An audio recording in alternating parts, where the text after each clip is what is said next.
Muraho neza.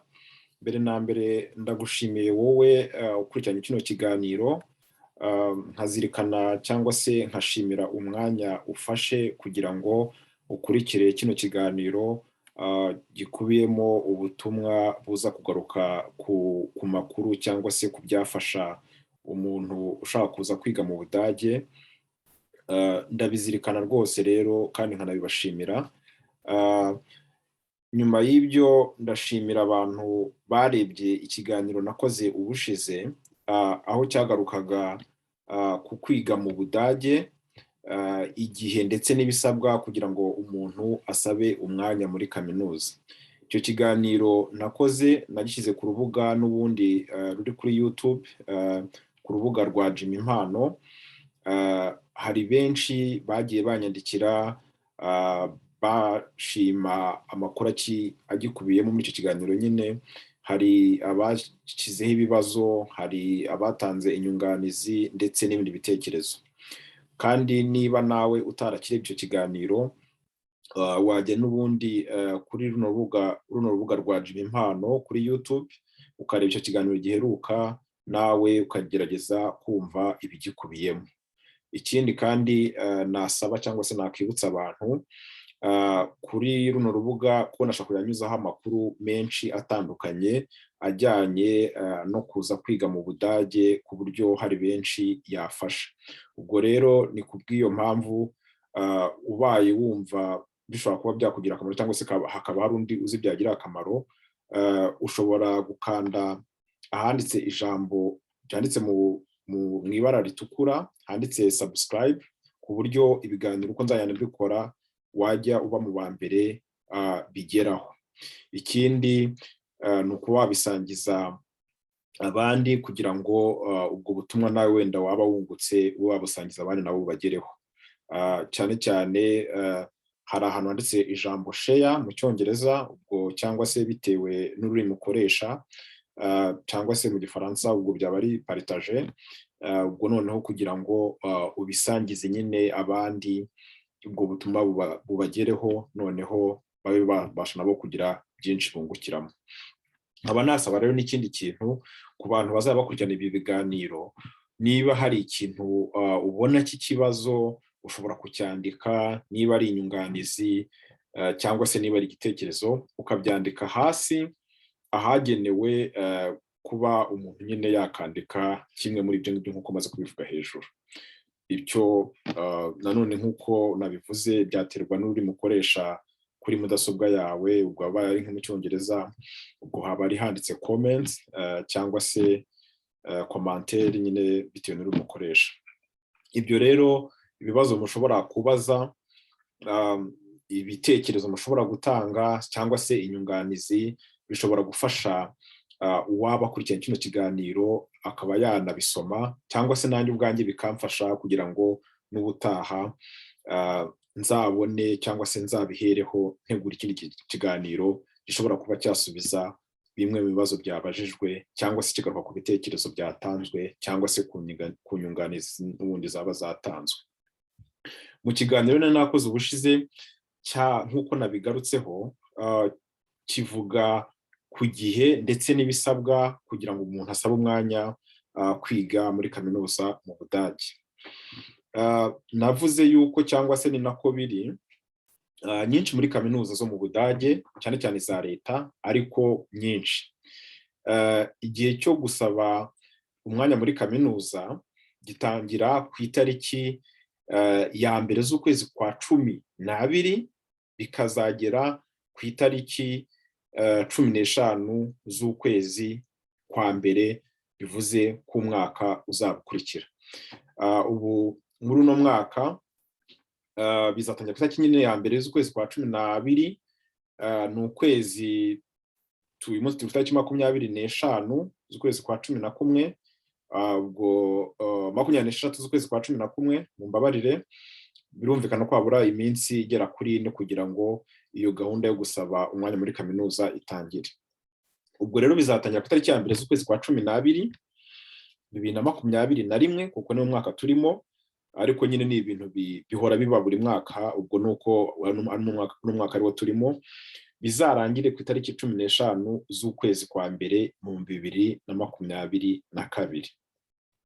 Icyo nakwibutsa abantu bashaka gusaba n'ubundi iyo myanya muri kaminuza ni uko gusaba mbere ni byiza, kuko iyo hagize ibibura muri dosiye cyangwa se mu busabe bwawe, kaminuza cyangwa se ikindi kigo nk'uko nabigarutse mu kiganiro cyashize, iyo bikozwe mbere, uba ufite amahirwe y'uko iyo bakwandikiye bakubwira ibibura cyangwa se ibyo ugomba kongeramo cyangwa se ibisabwa, ushobora kuba ufite uwo mwanya wo kuba wahita ubyuzuzamo. Nk'uko nabivuze, kuri ya tariki 15 z'ukwezi kwa mbere aribwo birangira, bivuze ko bigomba kuba cyangwa se ibisabwa byose bigomba kuba byarageze ku kigo navuze mu kiganiro giheruka. Ibyo bisabwa byose bigomba kuba byarahageze, impapuro niba ari izoherezwa binyuze ku iposita zigomba kuba zarahageze. Bivuze rero ngo iyo umuntu atangiye kare ubwo busabe bwe mu kwezi kwa mbere mu kwezi kwa 12 mu matariki abanza, iyo hagize ikibura uba ugifitemo wa mwanya wo kuba wabyuzuza cyangwa se kubyongeramo. Noneho ukaza igihe ntarengwa kikarangira uzi ko nta kindi kintu urimo gusabwa cyo kuzuza dosiye yawe. Ubwo ni akantu nagira ngo nibutse abantu bashaka gusaba kugira ngo babikore vuba kandi babikore mu matariki abanza, kugira ngo ntibazagira ikibazo cyo kuba bakohereza dosiye zabo cyangwa se impapuro runaka cyangwa se ibindi bintu byose byasabwa, ugasanga bigeze aho bigomba kugera ku itariki ntarengwa yararangiye, bityo ugasanga n'ubusabe bwawe nta kintu ubu ukimaze. Ubwo rero ikintu nashaka kubanza kugarukaho kijyanye n'uko gusaba bizatangira ku itariki ya mbere z'ukwezi kwa 12 uno mwaka turimo 2021, bikazarangira ku itariki 15 z'ukwezi kwa mbere 2022. Ibi mbigarutseho cyane, mbishyizeho akitso kugira ngo hatazagira umuntu ucikanwa, kandi ari ibintu yari yujuje ibisabwa, ariko kubera ko icyo gihe cy'amatariki cyangwa se cyo gusaba ugasanga ubusabe bwe ntabikoze cyangwa ntabikoreye igihe, kandi ari ikintu mu by'ukuri wari wujuje ibisabwa, ariko icyo kintu cy'amatariki ugasanga ni ikintu kikugonze. Ubwo rero abo bantu ubwo busabe buzatangira mu kwezi gutaha n'ubundi, ni abantu bashaka kuzaza kwiga mu Budage mu gihembwe cyangwa se icyo bita Sommer semester cyangwa se Summer semester, itangira mu kwezi kwa 4 ikagera mu kwezi kwa 9. Bivuze umuntu ushaka kuzatangira kwiga muri Summer semester y'umwaka utaha wa 2022, ikazarangira mu kwezi kwa 9 ku itariki 30. Ubwo n'ubundi niwe urimo gusabwa ko yasaba umwanya mu kwezi gutaha kwa 12. Icyo cyari kimwe nagira ngo mbanze ngarukeho. Noneho ikindi navuga, ari nacyo navuga ubutumwa nyamukuru muri kino kiganiro cy'uyu munsi, nyuma yaho nkize icyo kiganiro, bamwe barakibonye bambaza cyangwa se bakambaza ko bashaka kuza kwiga mu Budage, ese nabigenza gute, ese nasaba gute umwanya. Mu kiganiro nabigarutseho, ariko hari ikindi kintu cy'ingenzi cyane rwose umuntu utekereza gusaba umwanya muri kaminuza mu Budage yabanza kwitsaho cyangwa se yabanza gutekereza. Ubwo ni ikintu ngo ni ngombwa, kuko ushobora kubona umwanya muri kaminuza mu Budage, ariko kuko utujuje icyo ngicyo ngiye kugarukaho, ugasanga n'ubundi bikubereye imfabusa. Ni ikintu kijyanye no kuba uko uzabaho mu Budage. Uhageze nk'umunyeshuri, tuzi ko mu mibereho yacu ya buri munsi dukenera byinshi bitubeshaho, bitufasha kubaho, cyane cyane ubwo ni amafaranga cyangwa se ubushobozi. Icyo kintu rero cyangwa se ubwo bushobozi ni ikintu ugiye gutekereza ko ushaka gushaka umwanya muri kaminuza mu Budage, wabanje kwibaza niba ucyujuje cyangwa se niba ugifite. Icyo ariko ntago mu gusaba umwanya muri kaminuza mu Budage nta hantu kaminuza zigisaba, ahubwo iyo umaze kubona umwanya muri kaminuza, igikurikiraho ni uko iyo ugiye gusaba viza cyangwa se icyangombwa cyo kwemera kuza mu Budage, ambasade mu byo isaba, mu byangombwa isaba, icyo kintu kirimo kandi ni ingenzi. Ari nayo mpamvu mvuga ko umuntu watekereza ko ashaka gusaba umwanya muri kaminuza mu Budage, yabanza icyo kintu akakibazaho niba afite ubwo bushobozi, niba afite ikizabasha kumubeshaho hano mu Budage, nk'uko ndibugarukeho mu magambo arambuye mu kanya. Mu byo rero basaba, cyane cyane ugiye nko ku rubuga rwa ambasade y'Ubudage mu Rwanda, cyane cyane ahari amakuru ajyanye na viza y'abanyeshuri, birimo. Hari uburyo rero butatu ushaka kwiga mu Budage mbere na mbere yabanza kwibandaho, akareba niba bwujuje, noneho yaba abwujuje ashobora nyine gutekereza no kuba yasaba umwanya muri kaminuza.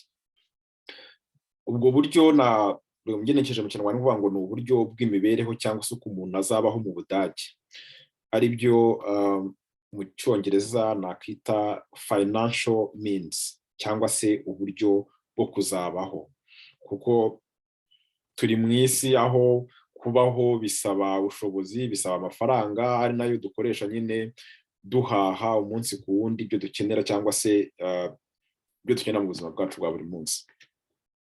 Ubwo rero uburyo butatu ambasade ikenera cyangwa se ibaza, yaba ari ambasade cyangwa se yaba ari ikigo gishinzwe abinjira n'abasohoka mu Budage, ari nacyo gitanga nyine bwa burenganzira bukuzana mu Budage, kuri icyo kijyanye n'ubushobozi, ibintu bitatu.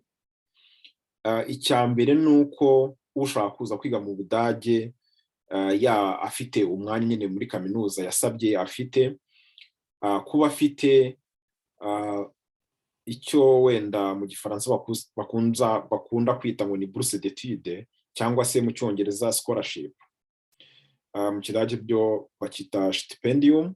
Ni uko uba ufite, reka nkoresha ijambo scholarship kuko niryo abantu benshi bakunze bazi cyangwa se bamenya. Ni uko uje kwiga mu Budage ufite scholarship. Iyo scholarship ushobora gutangwa n'ibigo bitandukanye, byaba ibya leta, byaba ibyikorera, yaba imiryango mpuzamahanga. Wenda dufate nk'urugero mu Rwanda, ushobora kuba ufite hari nk'ikigo runaka gishobora guha scholarship yo kujya kwiga hanze cyangwa se kujya kwiga mu Budage.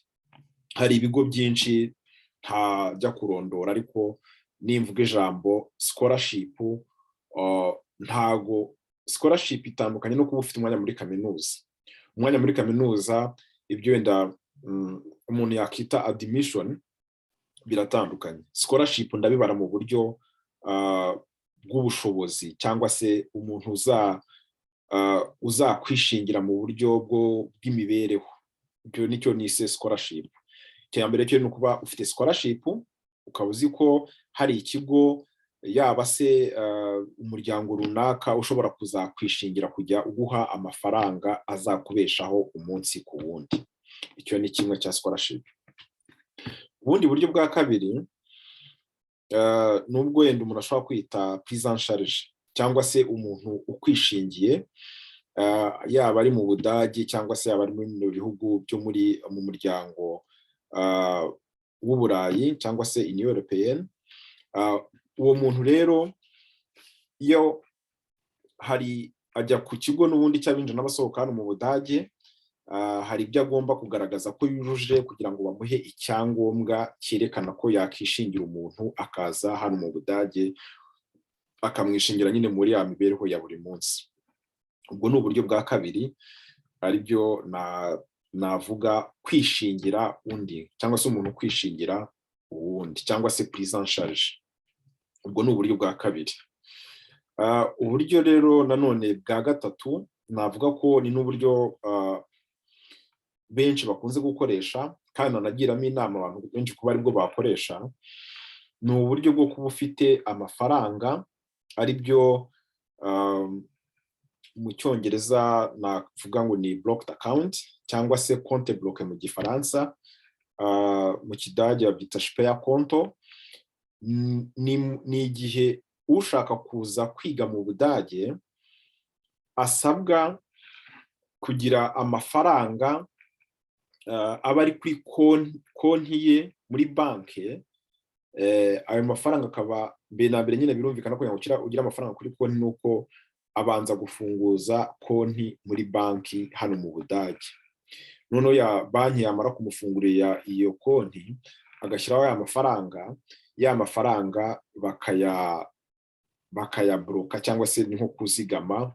Nabyita ko urumva kuzigama ni amafaranga akaba ari kuri ya konti yawe, noneho banki mukagirana amasezerano ko amafaranga ndibuze kubereka mu kanya agera mu bihumbi 10 ndetse n'amayero 361 niba ntibeshya, ariko ndaza kureba mu kanya. Noneho bakagira amafaranga bazajya baguha, kuko iyo ugeze mu Budage ya konti iriho amafaranga niyo wifashisha mu buzima bwa buri munsi. Ya banki wafungujemo iyo konti hari amafaranga igenda irekura buri kwezi kugira ngo nyine agufashe mu buzima bwa buri munsi. Nk'uko rero maze kubivuga mu kanya, ubwo buryo butatu hari scholarship. Ubwo umuntu uzi ko yabona scholarship aho yayisaba, ubwo ni kimwe muri ibyo bitatu bisabwa cyane na ambasade kugira ngo baguhe rwa ruhushya cyangwa se bwa burenganzira bwo kuza mu Budage. Scholarship yo ubwo bitewe n'aho buri wese ashobora kuyishakira, inzira yanyuramo, uko yabigenza, aho navuga ko ni umuntu ku giti cye bitewe n'ahantu yavanye amakuru cyangwa se n'ukuntu abishakisha. Icyo ni kimwe, ndetse nta nubwo ndanza kugitindaho. Icya kabiri nabyo nabivuzeho cyane na prise en charge. Ubaye ufite nk'umuntu mu Budage wakwishingira, cyangwa se umuntu ubarizwa muri mu bihugu bya Union Européenne, nawe ushobora kuguha icyo cyangombwa. Ibyo nabyo birashoboka, kuko uwo muntu nyine asabwa guhabwa icyemezo kigaragaza ko yakwishingira undi muntu, ari nacyo nyine ugusabwa kujyana muri ambasade nyine mu bisabwa nyine mu byo ambasade isaba. Icya gatatu rero nk'uko nabivuze, mbigarutseho nongera kubinyuramo kugira ngo wenda niba hari icyo ntasobanuye neza umuntu arushaho kubyumva neza. Icyo cya gatatu ari nacyo ngiye kwibanda kujyanye na ya blocked account cyangwa se ya compte bloqué, cyangwa se ya mafaranga wowe ushaka gusaba cyangwa se ushaka kuza kwiga mu Budage usabwa. Ayo mafaranga nk'uko bigaragara ku rubuga rwa ambasade y'Ubudage mu Rwanda, cyane cyane kuri visa for students, aho hari ibisabwa nyine ku munyeshuri ushaka kuza kwiga mu Budage. Ibyo hano bakubwira checklist ibyo ugomba kureba niba ubyujuje. Harimo byinshi bijyanye n'ibikuranga, ibyangombwa, harimo urwandiko rw'inzira, pasiporo cyangwa se n'andi mafoto. Ariko ibyo ngibyo birumvikana byo ntago akenshi bigoye. Ikintu narimo kugarukaho kijyanye na ya financial means, cyangwa se uburyo bwo kuzabaho, uburyo bwo kuzagutunga. Navuze ko umuntu nibura asabwa ibihumbi 10 by'amayero, ibihumbi 10 n'amayero 332 agomba kwerekana kandi yayazigamye kuri konti iri muri banki ya hano mu Budage. Hano biragaragara, iyi mibare iragaragara ko nibura ni uvuga ngo ushobora gushyiraho menshi cyangwa se ariko ayangaya nibura niyo basaba. Aya mafaranga bakaba barako ari nyuma y'umwaka cyangwa se azakoreshwa mu mwaka. Ubwo umwaka wa mbere n'ayangaya umuntu abasabwa, undi mwaka wa kabiri nabwo akabasabwa andi nk'ayangaya. noneho navuze ko banki wafungujemo iyo konti, muri iyo konti harimo amasezerano y'uko banki izajya iguha irekura cyangwa se amafaranga ushobora kubikuza agera ku mayero 861 buri kwezi. Hari banki rero hano mu Budage zibikora, urugero nshobora gutanga, hari banki yitwa Fintiba. Iyo ni banki kandi gufunguzamo iyo konti ntago bigoranye, bikorwa mu buryo buri online, kujya online ku rubuga rwabo ugasaba iyo konti, bakagusaba ibisabwa, wabyuzuza nyine bakaguha iyo konti, warangiza aya mafaranga ukayashyiraho. Ubwo kuyashyiraho bishobora gusaba umuntu uri mu Budage, cyangwa se niba ufite ubundi buryo ushobora gushyira amafaranga kuri konti binyuze mu buryo buri mpuzamahanga, nabyo birashoboka. Ariko ari nk'umuntu uri mu Budage ashobora kumuha amafaranga cyangwa ukamwohereza akayagushyira kuri iyo konti, kuko n'ubundi iyo banki iguha icyangombwa cy'uko amafaranga wayashyize kuri iyo konti, cyangwa ari nacyo umuntu azitwaza akajyana muri ambasade. Muri make rero ni ibyo ngibyo nashaka kugarukaho cyane, bijyanye n'icyo umuntu asabwa cyane mbere y'uko, iki rero bikaba ari n'ibintu mbere yo gutekereza gusaba umwanya muri kaminuza, cyangwa se gushaka umwanya muri kaminuza, niba biriya bitatu cyangwa se kimwe muri biriya bitatu uzaba ucyujuje cyangwa se wakibona, cyangwa se byashoboka yuko igihe cyo kujya gusaba visa cyangwa se waba warabibonye. Okay, navuga nti rero muri make ni ibyo ngibyo. Ahasigaye aho waba utasobanukiwe ushobora kunyandikira muri komenti hano hasi, cyangwa se niba ari ikibazo, cyangwa se niba ari igitekerezo, cyangwa se niba ari inyunganizi, hanyuma ubwo nshobora kugendera kuri ibyo ngibyo nkaba nagusubiza, cyangwa se bikanafasha n'undi muntu bitewe n'amakuru waba wasangije. Ikindi nkanakwibutsa gukora cyangwa se gukanda ku ijambo subscribe, kugira ngo ibiganiro nteganya kuzajya nkora bijyanye no gutangaza amakuru yo kuza kwiga mu Budage ube mu ba mbere bahita babibona, uko ikiganiro kigiyeho uhita ubibona, ndetse ukaba wanagisangiza abandi unyuze ahanditse share, ubwo nyine ukacyohereza cyangwa se ukagisangiza abandi. Ubwo kuri aya makuru mbagejejeho ndetse n'andi mwakifuza ko nabagezaho, nzagenda mbigaruka mu biganiro bitaha, kuko hari n'ibindi ndimo guteganya, ariko byose bishingiye cyangwa se bikubiye ku makuru ajyanye no kuza kwiga mu Budage, amakuru abantu bakenera, yaba mu gushaka umwanya muri kaminuza, uko wabigenza, igihe wabikorera, ibisabwa, ndetse n'ibindi byose bijyanye nabyo. Reka rero mbashimire kandi mbifurize gukomeza kugira ibihe byiza, cyangwa se mbifurize kugubwa neza mu byo murimo. Mbibutsa kandi gusangiza kino kiganiro kugira ngo abo ubona cyafasha cyangwa se ubutumwa bukubiyemo nabo be kuba babura amakuru kandi hari amakuru yatanzwe. Murakoze, mugire ibihe byiza.